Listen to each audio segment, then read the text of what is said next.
लोगों को दे दीजिए, एक अर्जुन को और एक भीम को। मैं इन दोनों को लेकर के जाऊंगा और जरासंध को भी आपके छत्र के नीचे लेके आऊंगा, और नहीं आया तो उसके प्राणों का अंत कर दूंगा। ऐसा कह के अर्जुन और भीम को लेकर के भगवान गए हैं जरासंध के पास।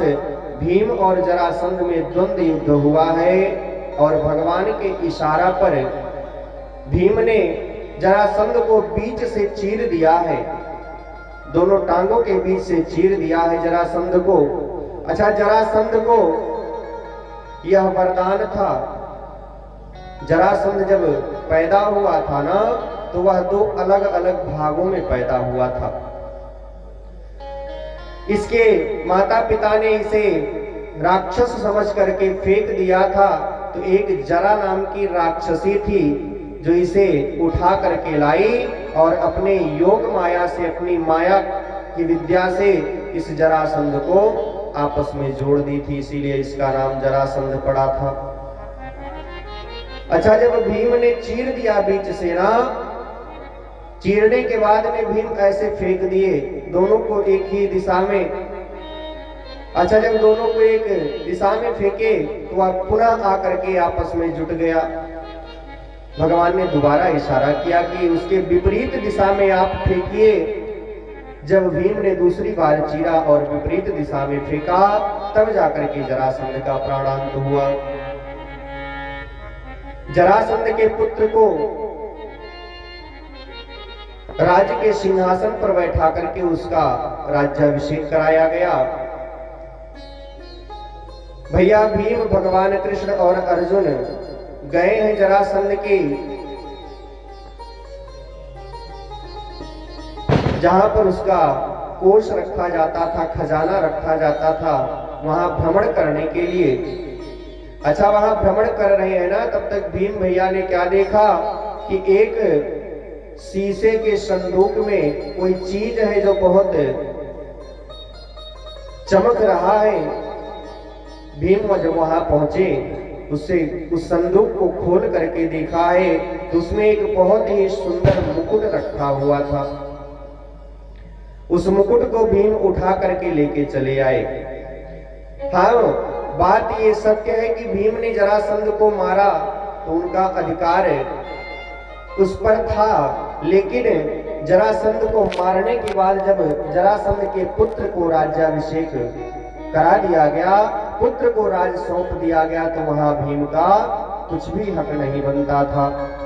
सो इसलिए वह मुकुट चोरी का ही माना जाएगा। आज उसी मुकुट को धारण करके महाराज परीक्षित निकले हैं।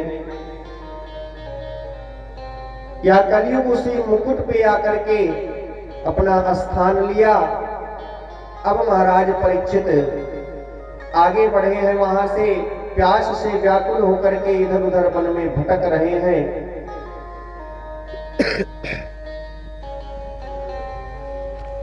प्यास से व्याकुल होकर के इधर उधर भटक रहे हैं। थोड़ी दूर पर एक आश्रम दिखाई दिया। महाराज परीक्षित उस आश्रम की तरफ आगे बढ़े और आज महाराज परीक्षित घोड़े पर बैठे बैठे ही आश्रम के भीतर प्रवेश कर रहे हैं। जो महाराज परीक्षित आज तक अगर किसी साधु संत के आश्रम को देख लेते थे ना, तो 2 किलोमीटर पहले ही घोड़े से उतर जाते थे। 1 किलोमीटर पहले ही अपने चरण पादुका को निकाल देते थे। आधे किलोमीटर पहले से दंडवती परिक्रमा करते हुए जाते थे संत से मिलने के लिए। जो महाराज परीक्षित वेश बदल करके आते थे संतों के यहाँ सेवा करने के लिए, आज कलयुग का ऐसा प्रभाव हुआ है उनके ऊपर, ऐसा प्रभाव हुआ है कलयुग का कि महाराज परीक्षित आज घोड़े पर बैठे बैठे आश्रम के भीतर प्रवेश कर रहे हैं। यह आश्रम शमीक ऋषि का आश्रम था। महाराज परीक्षित प्यास से व्याकुल होकर के आश्रम के भीतर प्रवेश किए। आवाज दे रहे हैं कि अरे कोई है तो मुझे पानी पिलाओ, मुझे प्यास लगी है। आश्रम से जब किसी का कोई आवाज नहीं आता है, कोई नहीं दिखाई पड़ता है, इतने में महाराज परीक्षित की दृष्टि पड़ी, सामने एक संत बैठे हुए हैं जो ध्यान में है, समाधि में है। महाराज परीक्षित को लगा कि अरे ये तो फिजूल के बैठे हुए हैं, ढोंग कर रहे हैं, हमें देख करके कहीं हमें आदर ना देना पड़े, हमें जलपान ना कराना पड़े, इसलिए ढोंग करके बैठ गए हैं। महाराज परीक्षित 2-3 बार बुलाए भी, अरे मैं इस राज्य का राजा हूं, परीक्षित हूं, मुझे प्यास लगी है, पानी पिलाओ। लेकिन संत की समाधि लगी हुई थी, तो संत भला कैसे समाधि से जाग सकते थे, कोई प्रभाव नहीं पड़ा। तो इतने में राजा परीक्षित क्या किए कि सामने देखते हैं कि एक सर्प मरा हुआ पड़ा है। उस सर्प को अपने बाण की नोक से उठा करके और शमीक ऋषि के गले में डाल देते हैं। अच्छा, यह सब दृश्य इतने में एक शिष्य आकर के देख लिया महाराज को गले में सर्प डालते हुए। दोपहर का समय था, सारे विद्यार्थी आश्रम से गए हुए थे स्नान इत्यादि वस्त्र धुलने के लिए। यह विद्यार्थी भी, शिष्य भी दौड़ता दौड़ता वहीं नदी के किनारे पहुंचा। शमीक ऋषि के पुत्र है श्रृंगी ऋषि। श्रृंगी ऋषि जल में स्नान कर रहे थे।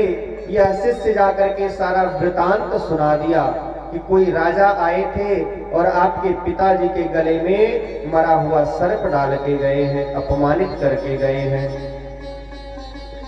जैसे ही श्रृंगी ऋषि ने इतना सुना, वहीं जल में खड़े खड़े हाथों में जल लिया और वहीं से महाराज परीक्षित को श्राप दे दिया। इति लंघित मर्यादम तक्षकः सप्तमे अहने दंघ्याति स्म कुलंगार चोदितो में तद्रुतम। श्राप दे दिया वहीं श्रृंगी ऋषि ने कि हे मर्यादा का उल्लंघन करने वाले, जिस प्रकार तुमने उस मरे हुए सर्प को मेरे पिता के गले में डाला है ना, जाओ मैं तुम्हें श्राप देता हूं कि आज के 7वें दिन वही सर्प, वही तक्षक तुम्हें जीवित होकर के डसेगा और तुम्हारी मृत्यु हो जाएगी। ऐसा श्राप दे दिया आज राजा परीक्षित को श्रृंगी ऋषि ने। महाराज परीक्षित आश्रम से लौट करके आए हैं अपनी महल की तरफ, और जैसे ही अपने सर से मुकुट को उतार करके रखा है और विचार करने लगे कि आज हमने दिन में क्या क्या कार्य किया। जब उनको यह ज्ञात हुआ कि अरे आज तो मुझसे बहुत भारी अपराध हो गया, बहुत बड़ी भूल हुई, आज मुझसे एक संत का अपमान हो गया, ऐसा विचार करके महाराज परीक्षित पुनः अपने महल से निकले हैं संत आश्रम की तरफ। इधर शमीक ऋषि के आश्रम का हाल, वहां पर श्रृंगी पहुंचे हैं और पिता के गले में सर्प को देख करके दूर से ही रो रहे हैं खड़े होकर के। उनके रुदन की आवाज को सुन करके शमीक ऋषि का ध्यान भंग हुआ। कहते हैं कि अरे पुत्र क्यों रो रहे हो, आओ आओ पुत्र हमारे पास आओ, बात क्या है। तो श्रृंगी ऋषि ने दूर से इशारा करके बताया कि अरे पिताश्री आपके गले में मरा हुआ सर्प है। शमीक ऋषि ने अपने गले से उस सर्प को निकाल करके रखा। अरे पुत्र यह तो मरा हुआ है, आओ। क्या बात है, रो क्यों रहे हो। श्रृंगी ऋषि ने कहा कि ऐसा है पिताश्री, कोई राजा आए थे और आपके गले में आप यह मरा हुआ सर्प डाल के गए हैं, आपको अपमानित करके गए हैं। शिष्यों ने सारा वृतांत सुना दिया कि गुरुजी, श्रृंगी ने उन्हें श्राप भी दे दिया है 7 दिन के भीतर मरने का। शमीक ऋषि अपना ध्यान लगा करके देखते हैं कि अरे वह राजा था कौन।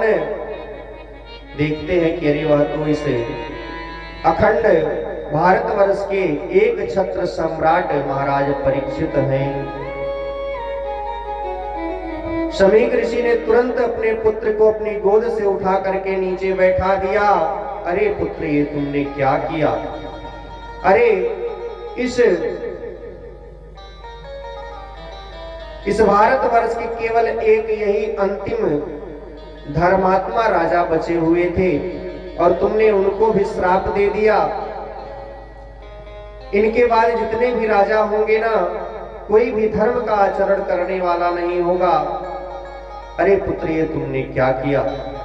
अपने शिष्यों को आदेश देते हैं कि ऐसा है, जाकर के महाराज परीक्षित को सारा वृतांत सुनाओ कि किस प्रकार उन्हें 7 दिन के भीतर मरने का श्राप लगा है। इधर आश्रम से शिष्य भी निकले हैं महल की तरफ और उधर महल से महाराज परीक्षित भी निकले हैं आश्रम की तरफ। दोनों लोगों का बीच में ही भेंट होता है। शिष्यों ने महाराज परीक्षित को रोकना चाहा तो महाराज परीक्षित सोचे कि हो सकता है विद्यार्थी है, कुछ अन्न वस्त्र के लिए जा रहे होंगे महल की तरफ। महाराज परीक्षित ने कहा कि ऐसा है ब्राह्मण कुमार, आप लोग महल की तरफ पहुंचिए, मैं अभी कुछ क्षणों में आता हूं। शिष्यों ने कहा कि ऐसा है महाराज, आप जहां जा रहे हैं ना, हम लोग वहीं से आ रहे हैं। जैसे ही इतना सुना महाराज परीक्षित घोड़े से उतर करके उन शिष्यों के चरणों में गिर पड़े हैं। मुझे माफ कर दो, बहुत बड़ी गलती हो गई मुझसे। शिष्यों ने कहा कि ऐसा है महाराज, अब जो होना था हो चुका, आपको 7 दिन के भीतर मरने का श्राप लगा है, आप अपने मुक्ति का कोई उपाय करिए। इतना कह करके शिष्यगण वापस चले आए। इधर महाराज परीक्षित अपने महल की तरफ आए हैं। महल में आकर के अपनी पत्नी इरावती को सारा वृतांत बताया है। महाराज परीक्षित अपने पुत्र जन्मेजय को राज सिंहासन पर आसीन करके राज्याभिषेक करके स्वयं निकल पड़े हैं जंगल की तरफ। जंगल की तरफ निकल पड़े हैं, गए हैं गंगा जी में स्नान किए और वहीं गंगा जी के तट पर बैठ करके महाराज परीक्षित सोच रहे हैं कि 7 दिन के भीतर मरना है तो मुक्ति का क्या ऐसा उपाय किया जाए कि 7 दिन के भीतर मुक्ति मिले। अच्छा, इधर जैसे ही उस भारतवर्ष के समस्त संतों को यह पता चला है ना कि महाराज परीक्षित को श्राप लगा है 7 दिन के भीतर मरने का। अब जो संत जहां थे, जहां तपस्या कर रहे थे, वहीं से उठ करके चल पड़े हैं सब लोग महाराज परीक्षित के पास। आज महाराज परीक्षित जब इतने संतों को अपनी तरफ आते हुए देखे हैं ना, बड़े बड़े महापुरुष हैं, सभी लोग आ रहे हैं महाराज परीक्षित के पास। महाराज परीक्षित जब इतने बड़े बड़े संतों को अपनी तरफ आता हुआ देखे हैं, सभी संतों के चरणों में गिर पड़े हैं महाराज परीक्षित। अरे आज मेरा कितना बड़ा सौभाग्य है, मानो मुझे श्राप नहीं, मुझे वरदान मिला हो। अरे अगर मैं अपने जीवन में इतने संतों का दर्शन करना चाहता ना, तो एक साथ तो इतने संतों का दर्शन होता नहीं, और अगर मैं बारी बारी से संतों का दर्शन करता तो मेरा पूरा जीवन व्यतीत हो जाता, लेकिन इतने संतों का दर्शन नहीं होता। महाराज परीक्षित सभी संतों का यथोचित आदर किए, सत्कार किए। महाराज परीक्षित संतों के सानिध्य में बैठे हैं, वार्ता हो रही है। महाराज परीक्षित ने संतों से एक प्रश्न किया। कहते हैं कि हे संत भगवान, आप यह बताएं कि जिसे 7 दिन के भीतर मरना हो, उसे मुक्ति के लिए क्या किया जाना चाहिए। अभी संतों से वार्ता चल ही रही थी, इतने में सभा के बीच में श्री सुखदेव जी का आगमन होता है। बोलिए सुखदेव भगवान की। सुखदेव जी का आगमन होता है। सर पे, शरीर पे कोई भी वस्त्र नहीं, केवल वस्त्र के नाम पे 4 अंगुल का कौपीन है। किशोरा अवस्था है, घुंघराले बाल हैं। ऐसा प्रतीत होता है कि स्वयं नारायण का ही दूसरा अवतार सुखदेव के रूप में आ रहे हों। सुखदेव जी की आयु अभी 16 वर्ष ही है। अच्छा, जब वह सभा के मध्य में प्रवेश किए ना, तो जितने भी बड़े बड़े संत ऋषि मुनि थे, सब इनके आगमन को देख करके अपने अपने स्थान पे खड़े हो गए। अच्छा, किसी सभा में व्यक्ति तभी खड़ा होता है किसी के आने पर, जब या तो वह उससे श्रेष्ठ हो। यहाँ हजारों हजारों वर्ष के बड़े बड़े संत यहाँ बैठे हुए हैं, जिनकी जटाएं नीचे धरती तक आ रही है। ऐसे बड़े बड़े संत वहां पर उपस्थित हैं। लेकिन आज सुखदेव जी के आगमन को देख करके सभी संत, अरे यहाँ पर उनके पिता, बाबा, पर बाबा, सभी लोग, महर्षि पराशर,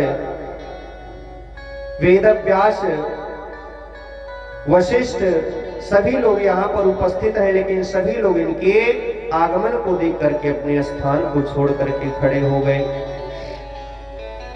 दिगंबर सा वेश है, आए हैं। सुखदेव जी जैसे ही पहुंचे और महाराज परीक्षित ने देखा कि सभी संत इनके स्वागत में खड़े हो गए हैं। महाराज परीक्षित को लगा कि लग रहा है कोई बहुत बड़े पहुंचे हुए संत हैं। महाराज परीक्षित तुरंत उनके चरणों में गिर पड़े। अच्छा, संतों ने महाराज परीक्षित से कहा कि ऐसा है, इनका ज्यादा सेवा भाव करने लगेंगे आप ना, तो ये अभी उठ करके चले जाएंगे। अरे दिगंबर हैं, यह गोदोहन समय से ज्यादा किसी के पास रुकते नहीं हैं। इनसे कुछ ऐसा प्रश्न कर लो कि यह बाध्य हो जाए रुकने के लिए। महाराज परीक्षित ने वही प्रश्न किया है। अथ प्रेक्षामि संसिद्धिं योगीनां परमं गुरुं पुरस्येह यथा कार्यं म्रियमाणस्य सर्वथा। महाराज परीक्षित कहते हैं कि हे प्रभु, आप योगियों के भी परम योगी लगते हैं। मैं आपसे यह पूछना चाहता हूं कि जो सर्वथा मरणासन्न हो, जिसे 7 दिन के भीतर मरना हो, उसे अपनी मुक्ति के लिए ऐसा क्या कार्य करना चाहिए जिसे उसे मुक्ति प्राप्त हो। आप सामर्थ्यवान हैं, आप कृपा करके मुझे बताएं। सुखदेव जी बड़े प्रसन्न हुए महाराज परीक्षित के ऐसे प्रश्नों को सुनकर के। सुखदेव जी कहते हैं कि हे राजा परीक्षित, वरीयानेस्ते प्रश्नः कृतो लोकहितं नृपः आत्मीवित सम्मतः पुंसां श्रोत्र व्यादिषु। कहते हैं कि हे महाराज परीक्षित,